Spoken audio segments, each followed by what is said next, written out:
How to link Ubisoft to Steam account.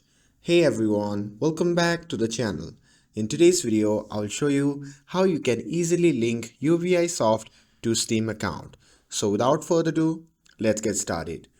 So first thing first, open the Ubisoft Connect website or Ubisoft Connect app on your laptop.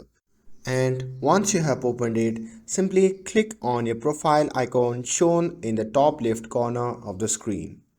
And from the drop down menu, simply click on Settings. Now here on the left sidebar, simply click on Others. Now here simply navigate to the account linking section, and here you will see a checkbox labeled Remind me of account linking next time I launch a Steam game. So make sure that this option is checked.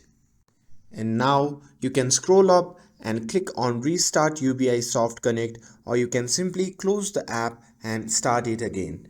And once restarted, simply go back to the Steam and select Change Account.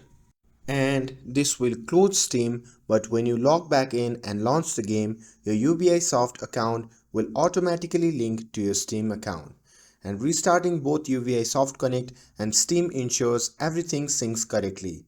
And now you simply have to download your Ubisoft through Ubisoft Connect app, and it should seamlessly link with your Steam account. And that's all there is to it. With this, if you found this video helpful, then don't forget to like, share and subscribe to get updated for more videos. Thanks for watching, and I'll see you in the next video.